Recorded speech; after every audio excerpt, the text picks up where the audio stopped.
Malappuram വളാഞ്ചേരിയിൽ Nipah സ്ഥിരീകരിച്ച സാഹചര്യമുണ്ട്. അതുമായി ബന്ധപ്പെട്ട വാർത്തകൾ കൂടിയും നോക്കേണ്ടതുണ്ട്. പ്രതിരോധ പ്രവർത്തനങ്ങൾ ആരോഗ്യവകുപ്പ് ആ പ്രദേശത്താകെ ഊർജിതമാക്കിയിരിക്കുകയാണ്. വളാഞ്ചേരി സ്വദേശിയായ 42-കാരിക്കാണ് രോഗബാധ സ്ഥിരീകരിച്ചത്. അവരുടെ അടുത്ത ബന്ധുക്കൾ ഉൾപ്പെടെ ഹൈറിസ്ക് വിഭാഗത്തിലുള്ള 7 പേരുടെയും പരിശോധനാ ഫലം നെഗറ്റീവാണ്.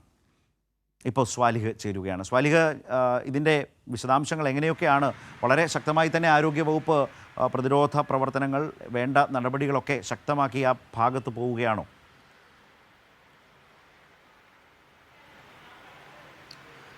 ശരത്, തീർച്ചയായും ഈ രോഗബാധ സംശയിച്ച സാഹചര്യത്തിൽ തന്നെ ആരോഗ്യവകുപ്പ് മുൻകരുതലുകളും മറ്റ് ജാഗ്രതാ പ്രവർത്തനങ്ങളെല്ലാം ശക്തമാക്കിയിരുന്നു. ഇപ്പോൾ 49 പേരാണ് സമ്പർക്ക പട്ടികയിലുള്ളത്. ഇതിൽ 42 പേർ, 26 പേർ ഈ കുടുംബാംഗങ്ങൾ കൂടിയാണ്, വളരെ അടുത്ത് ഇടപഴകിയവരാണ്.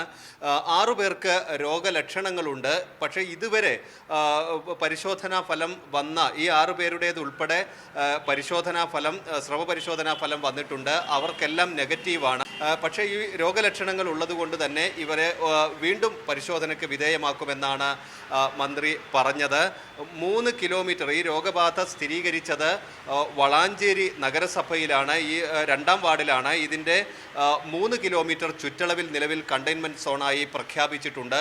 ജില്ലയിൽ മുഖ്യമന്ത്രിയുടെ പരിപാടികൾ ഉൾപ്പെടെ മാറ്റം വരുത്തിയിട്ടുണ്ട്. 12-ന് നടക്കാനിരുന്ന ജില്ലാതല യോഗം മാറ്റിവെച്ചിട്ടുണ്ട്. നാളെ നടക്കാനിരുന്ന പെരിന്തൽമണ്ണയിലെ റാലിയും മാറ്റിവെച്ചിട്ടുണ്ട്. ഇത്തരത്തിൽ മറ്റു പൊതുപരിപാടികൾക്കെല്ലാം ചില ക്രമീകരണങ്ങൾ വരുത്തിയിട്ടുണ്ട്. ജില്ലയിൽ മാസ്ക് നിർബന്ധമാക്കുന്നത് ഉൾപ്പെടെയുള്ള നടപടികൾ സ്വീകരിച്ചിട്ടുണ്ട്.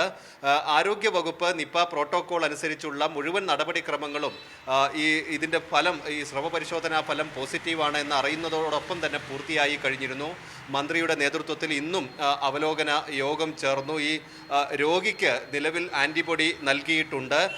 ഡോക്ടർമാരെ, ഇവരെ ചികിത്സിക്കുന്ന ഡോക്ടർ ഉൾപ്പെടെ ഈ യോഗത്തിൽ ഓൺലൈനായി പങ്കെടുത്തു. 25 ആരോഗ്യ പ്രവർത്തകർ പെരിന്തൽമണ്ണയിലെ സ്വകാര്യ ആശുപത്രിയിൽ ചികിത്സയിലുണ്ട്. രോഗിയും ഉള്ളത് പെരിന്തൽമണ്ണയിലാണ്. അവരുടെ ആരോഗ്യനില ഗുരുതരമായി തന്നെ തുടരുന്ന സാഹചര്യമുണ്ട്. അത്യാവശ്യമെങ്കിൽ അവരെ മഞ്ചേരി മെഡിക്കൽ കോളേജിലേക്ക് മാറ്റുന്നതും പരിഗണിക്കുന്നുണ്ട്. ശരത്.